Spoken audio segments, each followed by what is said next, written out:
ازدواج کن. چرا؟ برای پیشرفت حتما باید یه زن پشتت باشه. تو این حرف رو قبول داری؟ فقط همینو قبول دارم. ولی من قبول ندارم.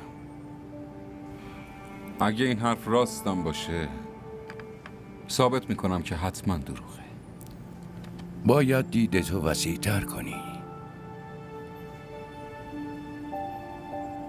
اکثرا آدم تو عصبانیته که جنگو میبازه. اون که رفت براش دعا کن. اگه ناراحتت هم کرده ناراحت نباش. سلام کن و بگو اگه تو مال من نیستی، ولی گوش کن عزیزم، منم مال تو نیستم.